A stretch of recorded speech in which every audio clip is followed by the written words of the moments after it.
ሰላም ወገኖች እንደምን አላችሁ? ደህና ናችሁ? እግዚአብሔር ስሙ የተባረከ ይሁን። እግዚአብሔር ምሕረት ቸርነት በጎነት ከእናንተ ጋር እንደሆነ እምነቴ ነው። እንግዲህ የመጽሐፈ አስቴርን እየተመለከትን እንደሆነ በመጀመሪያው ክፍላችን በቀደሙ የጀርመን ሊቃውንት ወይም ደግሞ የስነ መለኮት አስተማሪዎች የታሪክ ተመራማሪዎች እንዲሁም ራባዮች እንኳን ሳይቀሩ የተጠራጠሩበት መጽሐፍ እንደሆነ የሪፎርሜሽን ዋና አራማጅ የነበረው ማርቲን ሉተር ራሱ ወንጌል ያጥረዋል በማለት ተጠራጥሮት እንደነበረ ተመልክተናል።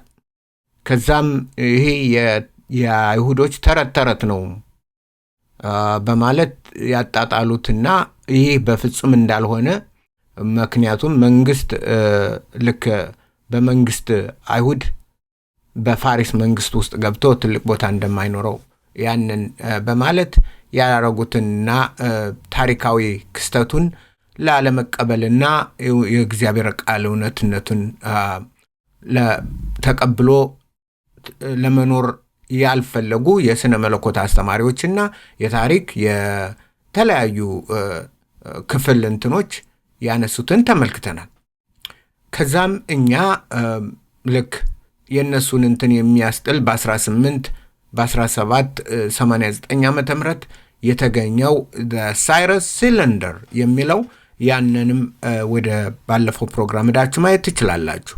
ሳይረስ በአጠቃላይ ቂሮስ ማለት ነው። ሳይረስ ስላችሁ ቂሮስ ነው ማለት እሱ ለአማልክት ሁሉ ትልቅ ቦታ እንደነበረውና አይደለም የአይሁድ ሃይማኖት ነውና እንኳን ትንቢት የተነገረለት ሌሎችም የባቢሎን የአሲሪያን የሌሎችን ሃይማኖት የእምነት ዕቃዎች ጣዖቶች በየቦታው እንዲወሰዱ እንደገለጸ ያንን አሳይቻችኋለሁ።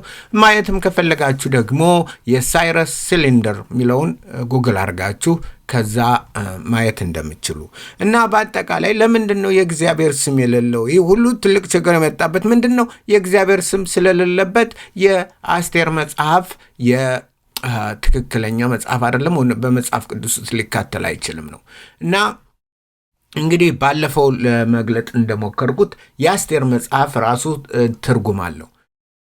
አስቴር ማለት ምን ማለት ነው? መደበቅ፣ ተደብቅ ያለው ማለት ነው። በዕብራይስጡ ተደብቅ ያለው ነው እና ብዙዎች ምንድነው የሚሉት? ኖ አስቴር ማለት ስታር ማለት ነው፣ ኮከብ ማለት ነው።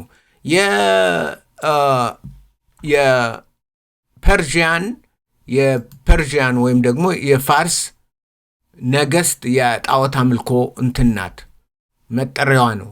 ስለዚህ አስቴር በዛ ስም ተጠራች ብለው ያሉትን ትክክል እንዳይደለ። ምክንያቱም አንደኛ ቋንቋው የተጻፈው በዕብራይስጥ እንጂ በፋርስ ቋንቋ አልተጻፈም። የአስቴር መጽሐፍ መጀመሪያ ሲጻፍ በምን ቋንቋ ነው የተጻፈው? በዕብራይስጥ ነው የተጻፈው። ሁለተኛ አይሁዳዊ ሆኖ ያውም መርዶኪዮስን የሚያህል ሰው ያሳደጋት አስቴርን የጣዖትን የሚል ሰው አይደለም። ለአይሁድ የሚቆም እውነተኛ የእግዚአብሔር ሰው እንደሆነ መርዶኪዮስ በአጠቃላይ ባለው ሁኔታ ለሰው ለምንድነው ያልሰገደው? ለምንድነው ለሃማን ያልሰገደው ለሃማን ለምንድነው? ምክንያቱም ለሰው ስለማይሰገድ ነው፣ አይሁዳዊ ስለሆነ ነው።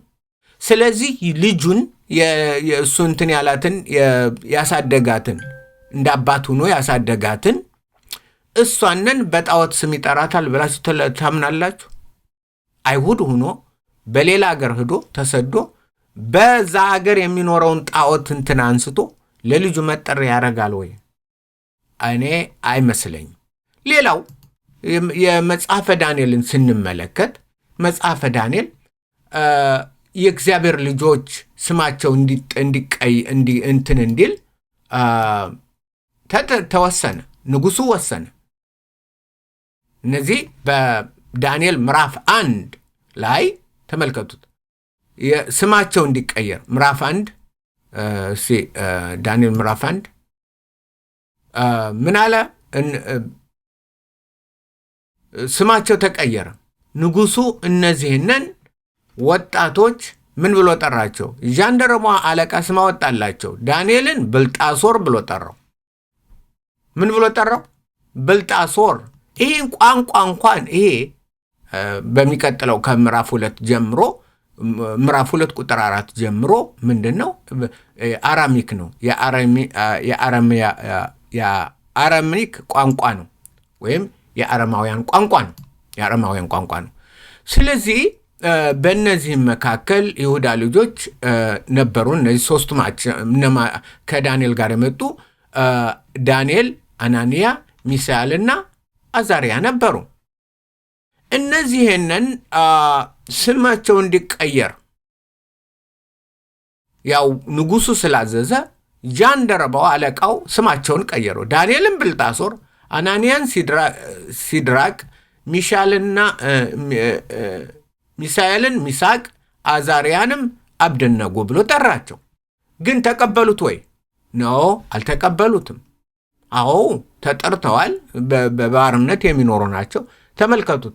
ለምን ስማቸው ከተቀየረ በኋላ ዳንኤል የነሱን ስም አብዛኛውን ደግሞ በምዕራፍ 1 ቁጥር 6 ላይ ስማቸው ከሆነ ከተቀየረ ምዕራፍ 1 ቁጥር 11 ላይ ዳንኤል ምን ብሎ ጠራቸው? በአናንያ ሚሳኤልና በአዛሪያ ብሎ ስማቸውን ዳንኤል ጠበቀው። ለምንድን ነው? ምክንያቱም የናቡከደነፆርን እንትን አሜን ብሎ መቀበል ስለሚከብደው ነው። ምንም እንኳን ንጉሠ ነገሥት ቢሆንም በእግዚአብሔር እንትን የሚያምኑትን ስማቸውን ቀይሮ ለጥፋትና ለእንትን የጣዖት አምልኮ ስም መጠሪያ መሆናቸውን ስላልተቀበለ። ቁጥር 19 ላይ መልሶ እናገኘዋለን። ንጉሡም በተናገራቸው ጊዜ ከብላቴኖች ሁሉ ዳንኤል እንደ አናንያ እንደ ሚሳኤልና እንደ አዛሪያ አልተገኘም አለ። አያችሁ፣ ከተቀየረ በኋላ እንኳን ዳንኤል ምን ይላል? ኖ ስማችን የእግዚአብሔር የመለኮታዊ ስም ያለበት የአይሁድ ስም ያለበትን ስም ማንም እንትን ሙሉ እንትን ቢለውም እንኳን እኛ ምንድን ነው እንጠብቀዋለን፣ ስማችን እንጠብቃለን ብሎ ሲጽፍ ደጋግሞ ሚሳኤል፣ አናንያና አዛሪያ እያለ ይጠራቸዋል። ይሄ የሚያሳይ ልክ አዎ ተቀብለናል ብለው እንኳን ንጉሥ ነው እኮ በንጉሥ ነው ጃንደረባው የታዘዘው በንጉሱ ነው። በንጉሱ የታዘዘውን ስም እንኳን ተቀብለን አሜን ብሎ መኖር ይከብዳቸዋል። ለምን? የእግዚአብሔር ሕዝቦች ናቸው። በባርነት ምድር የተያዙ በምርኮ የተያዙ ነገር ግን በሰራዊት አምላክ በሕዝባቸው። ምክንያቱም ዳንኤል አንድን ስንመለከት ምንድን ነው የሚለው? ይሁዳ ንጉሥ፣ ይሄ ርኩሱ ክፉም ንጉሥ ማለት ነው። ይሁዳ ንጉሥ ኢዮአቄም በነገሰ በ3ኛው ዓመት የባቢሎን ንጉሥ ናቡከደነፆር ወደ ኢየሩሳሌም መጥቶ ከበባት። ጌታም የይሁዳን ንጉሥ ኢዮአቄምን ከእግዚአብሔር ቤት ዕቃ ከፍሎ በእጁ አሳልፎ ሰጠው። እርሱም ወደ ሰናዖር ምድር ወደ አምላኩ ቤት ወሰደው ዕቃውንም እያለ። ስለዚህ በንጉሡ እጅ አሳልፎ የሰጣቸው እግዚአብሔር ነው፣ በዳንኤል ላይ ማለት ነው። ስለዚህ ይሄ ቢሆንም ተማርከው ቢሄዱም በምርኮ በይሁዳ ንጉሥ በኢዮአቄም አመፃ፣ በሕዝቡ አመፃ እግዚአብሔርን ባለመታዘዛቸው ወደ ምርኮ ቢወሰዱም በእግዚአብሔር ላይ ጸንተው የሚኖሩ በምርኮ ምድር የሚኖሩ እግዚአብሔርን የሚያመልኩ እግዚአብሔርን የሚከተሉ ዳንኤል በቀን 3 ጊዜ ወደ ኢየሩሳሌም እንትኑን በመስኮቱን ከፍቶ በቀን 3 ጊዜ ኢየሩሳሌም ሩቅ ናት፣ ግን ወደዛ ይጸልይ ነበር። ስለዚህ በእንደዚህ አይነት ሁኔታ የሚኖር ህዝብ ነው፣ የእግዚአብሔር ህዝብ ነው፣ በምርኮ ያለ ህዝብ ነው። ስለዚህ ይሄ ህዝብ ሁልጊዜ የሚያመልከው የሚፈልገው እግዚአብሔርን እንጂ አስቴር ብሎ እንትን የሷንን ስም በመቀየሩ እኔ እንትን አይለኝም። አንደኛ ቋንቋውን ስማረው ቋንቋውን ሳውቀው፣ ምክንያቱም የተጻፈው ይህ እኮ ምዕራፍ 2 ሄድን እንደሆነ ዳንኤል ምዕራፍ 2 ቁጥር 4 ምዕራፍ 7 ቁጥር 28 ድረስ በሙሉ የአራሚክ ቋንቋ ነው። የአራሚክ ወይም አረማውያን ቋንቋ ነው የሚጠቀመው። ወደፊት ብዙ ቃላቶችና በጣም ደስ የሚሉ እንትኖችን በዛ ውስጥ የአራሚክ ቋንቋም ስለተማርኩኝ በዛ ላይ የገለጥን እንመለከታለን። በተለይም 7:13 ዳንኤል 7:13 የአራሚክ ቋንቋ እንዴት ነው፣ ምን አይነት ባህሪ ያለው የሚለውን ለምሳሌ አባ የሚለው የምን ቋንቋ ነው? ዕብራይስጥ ነው? አይደለም፣ አራሚክ ነው። አባ ብለን እኛ የምንጠራው የአማርኛው የወሰደው ራሱ የአረማዊ ቋንቋ ነው እንጂ እንትን አይደለም። ዕብራይስጥ ወይም ሂብሩ አብ ነው። አብ አባት ነው። አራሚክ ደግሞ አባት ነው። ራሱ አባ ትርጉሙ ምንድን ነው? አባት እንዴት ነው የሚጠራው የሚለውን ወደፊት እንመለከታለን። እና እግዚአብሔር ስሙ የተባረከ እና የመጽሐፈ አስቴር ትርጉሙ ምንድነው? የመጽሐፈ አስቴር ብለን ስንመረምር አንደኛ መጽሐፈ አስቴር እግዚአብሔር የተናገረው ትንቢት የተፈጸመበት መጽሐፍ እንደሆነ ነው ያየነው። እሱንም እያየን ያለ ነው። ያም ደግሞ በመጽሐፈ ኦሪት ዘዳግም 31 ላይ ያለውን 31 ከቁጥር 18 ያለውን እየተመለከትናለን። ያም እግዚአብሔር የገባው ቃል ኪዳን ማለት የተነበበው እግዚአብሔር ራሱ የተነበበው ለሙሴ የነገረው ይህ ሕዝብ አንተ ከሞትክ በኋላ በምድሪቱ ሲገቡና ሲጠግቡ ጣዖታን በማምለክ ከኔ ርቀው ሸሽተው ስለሚሄዱ እኔም ፊቴን እሰውርባቸዋለሁ። እና ይሄ ሁለተኛው እንትን ያረኩት ይሄ ምንድነው? አስቴር twice hidden ኻይም ቤንቶራ ተብሎ የሚጠራ የአይሁዶች እንትን ነው። ዌብሳይት ነው የወሰድኩት። ይህን ከአይሁዶች ዌብሳይት ነው የወሰድኩት። እና ምንድን ነው twice hidden ማለት እጥፍ ድርብ መደበቅ ማለት ነው። ሁለቴ ድበቃ ማለት ሁለቴ መደበቅ አለ። ከመደበቅ ጀርባ ደግሞ ሌላ መደበቅ፣ እጥፍ ድርብ መደበቅ ማለት ነው። ቁጥር 31:18 ለምንድን ነው ይሄን ምንድን ማለት ነው ያልን እንደሆነ እግዚአብሔር ለሙሴ ከቁጥር 18 ጀምሮ የተናገረውን እናያለን። በዛን ቀን ቁጣዬ ይነድባቸዋል። በቁጥር 16 እግዚአብሔርም ሙሴን አለው፣ እነሆ ከአባቶች ጋር ትተኛለህ፣ ይህም ሕዝብ ይነሳል፣ ይቀመጡባቸውም ዘንድ ወደሚሄዱባት ምድር መካከል ያሉትን ሌሎችን አማልክት ተከትሎ ያመነዝራል፣ እኔንም ይተወኛል። ከእነርሱም ጋር ያደረግኩትን ቃል ኪዳን ያፈርሳሉ። በዛን ቀን ቁጣዬ ይነድባቸዋል፣ እተዋቸውም አለሁ፣ ፊቴንም እሰውርባቸዋለሁ። ተመልከቱት። አስቴር የሚለው እዚህ ነው። አስቴር የሚለው ፊቴንም እሰውርባቸዋለሁ። እግዚአብሔር እዚህ ላይ ምን አለ? አስቴር አለ። አስቴር ማለት እደብቅባቸዋለሁ፣ ፊቴ ይደበቃል፣ ለአሕዛብም መብል ይሆናሉ። በዛን ቀን በእውነት እግዚአብሔር በእኛ መካከል የለምና ይህ ክፉ ነገር ሁሉ አገኘን እስኪሉ ድረስ ብዙ ክፉ ነገርና ጭንቀት ይደርስባቸዋል። ሌሎችን አማልክት ተከትለዋልና ስላደረጉት ክፋት ሁሉ እኔ በዛ ቀን ፈጽሜ ይሄ ነው አስቴር ፈጽሜ እሰወርባቸዋለሁ። ስለዚህ ይሄ የአስቴር መጽሐፍ እንትን ነው። አስቴር የሚለው ነው። አስቴር እኔ እደበቃለሁ፣ እሰወራለሁ። ማን? እግዚአብሔር። ፊቴን ፈጽሜ እሰውራለሁ። በቃ ፊቴ በቃ አያዩዋትም። ፊቴ የምሕረት ፊቴን፣ የቸርነት፣ የበጎነት፣ የመልካምነት፣ የርኅራኄ ያ መልካሙን ፊቴን ላያዩዋት አይችሉም። ለምን? በኃጢአታቸው ምክንያት፣ በአመፃቸው ምክንያት። ይህ ትንቢት ነው። ወደፊት ሊሆን ያለውን ነው እግዚአብሔር የሚናገረው። አሁንም ይችን መዝሙር ለእናንተ ጻፍ አለው። ለእስራኤል ልጆችም አስተምራቸው። ይህም መዝሙር ተመልከቱት፣ 3 ጊዜ ነው እዚህ ላይ አሁን አስቴር ያለው። እዚህ ላይ ፈጽሜ የሚለው 2 እንትን ስላለው ነው። ያን ላሳያችሁና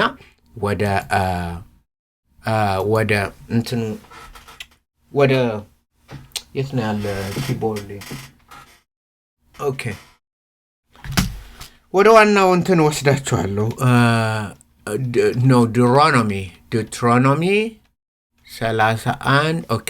እዚህ ላይ ተመልከቱት ወገኖች፣ ያን ከላይ እንትን ያረኩትን ነው 31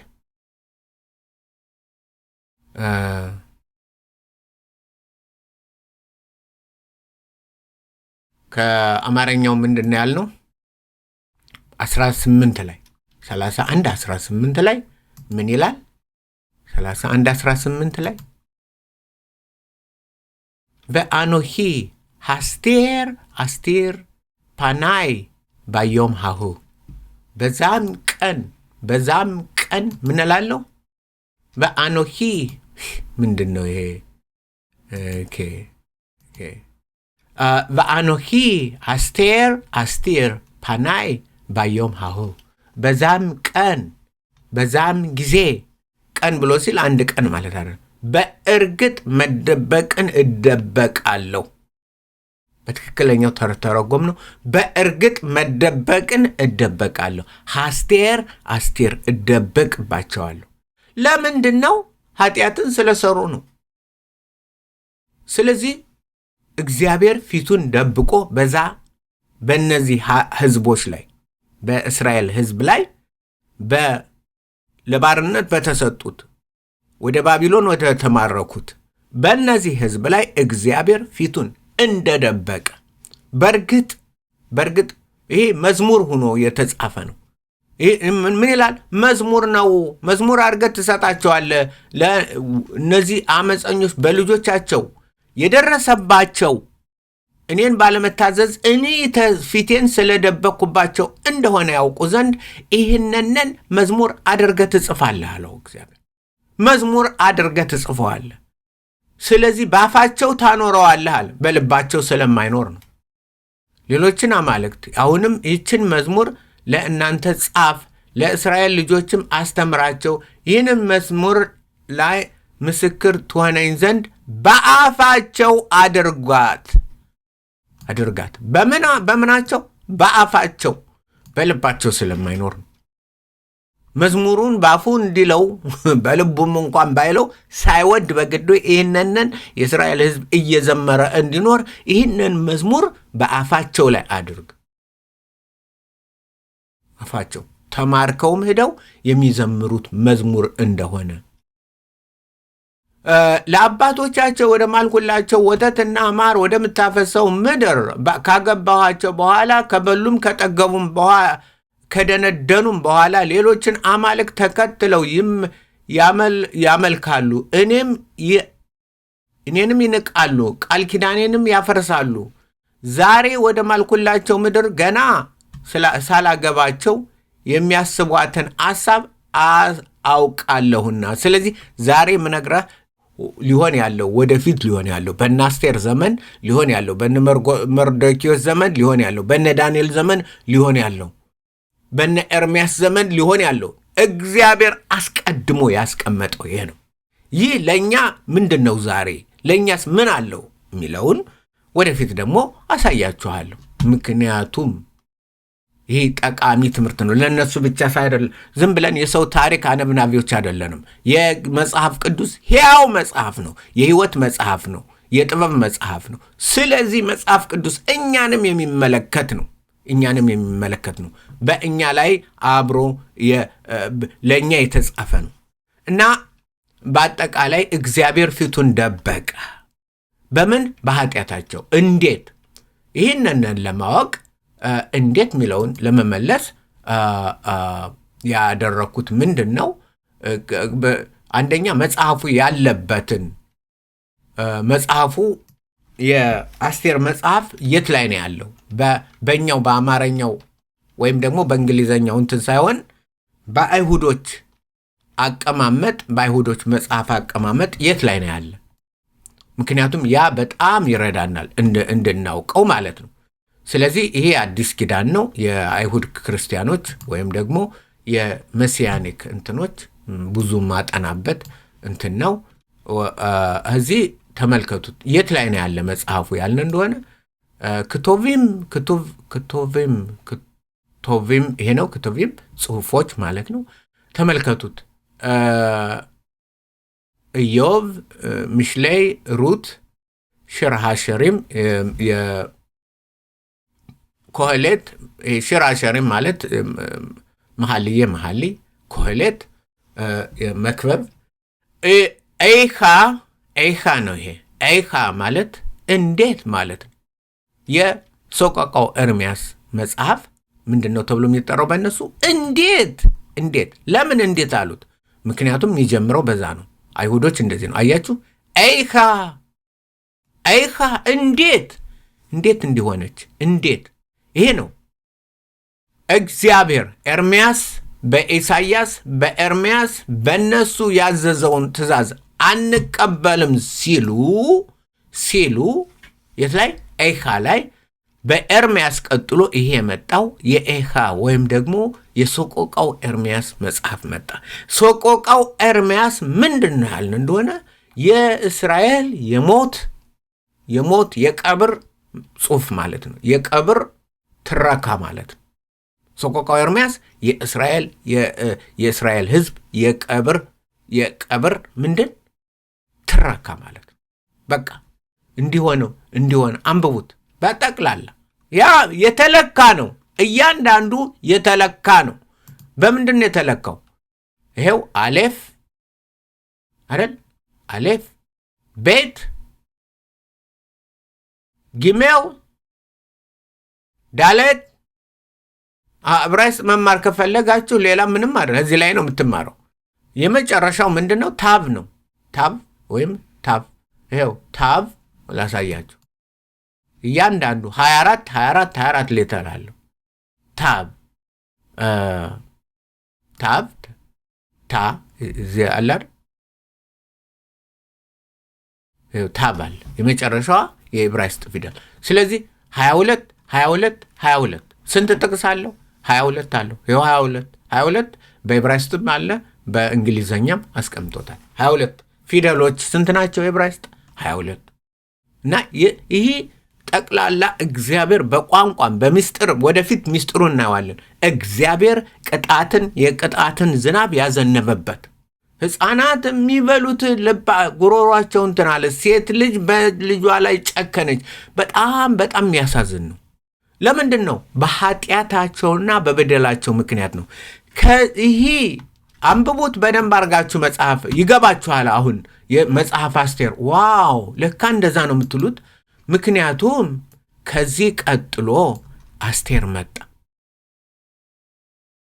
እንዲህ አድርጎ ከወረወራቸውና ከጣላቸው በኋላ እግዚአብሔር ፊቱን ደበቀ። አስቴርም ተደበቀች፣ እግዚአብሔርም ተደበቀ። ለዚህ ነው 2 እጥፍ ድርብ ድበቃ ወይም ደግሞ በእርግጥ ነው። አሁን ለምሳሌ እውነት እላችኋለሁ ሲል ጌታ እንደዛ ይላል። ይህም ደግሞ አስረግጦ ሞትን ትሞታለህ አይደል? ሞትን ትሞታለህ ሲል ምን ማለት ነው? ደግሞ ነው አንድ ቃል ነው። ሞት ነው። ትሞታለህ ማለት ሞት ነው አይደል? እንደዛ እግዚአብሔር ቃልን ከዘፍጥረት ጀምሮ ደጋግሞ ይናገራል። ራሱ በዕብራይስጥ ስም አለው፣ ያን ስናጠና ስም አለው። ስለዚህ በአመፃቸው ምክንያት ነው እግዚአብሔር ፊቱን የደበቀ። ታዲያ እግዚአብሔር ፊቱን ተደበቀ፣ እንዴት ነው እግዚአብሔር ሊያድናቸው የቻለ ሚል ጥያቄ ይኖራል። ያን በሚቀጥለው ክፍል እንመለከታለን።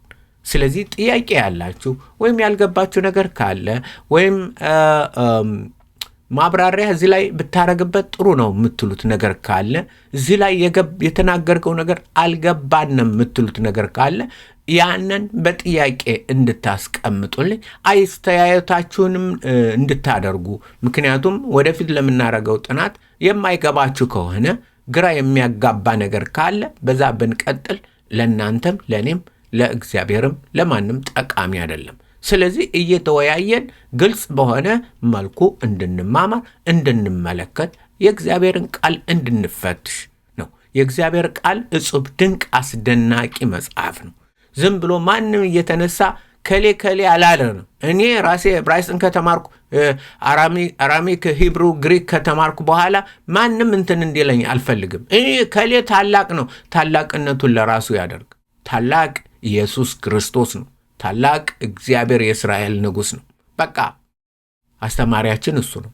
ስለዚህ አሁን እየተማርን ያለው እነዚህ ነፍሌሞች ብዬ ያልኳቸው ወይም ደግሞ የወደቁ የተጣሉ ከእግዚአብሔር ጸጋ የወደቁ የሚሉትን እነሱን በእነሱ ምላሽ ለመስጠት ነው ይህንን እንትን ያደረኩት። ወደፊትም በእንግሊዘኛም ቢሆን አቀርበዋለሁ። ለማንኛውም ለዛሬው እዚህ ብቃን። በሌላ ፕሮግራም እስክንገናኝ የእግዚአብሔር ፍቅር፣ የጌታ ኢየሱስ ክርስቶስ ጸጋ፣ መንፈስ ቅዱስ ኅብረትና አንድነት ከሁላችሁ ጋር ይሁን።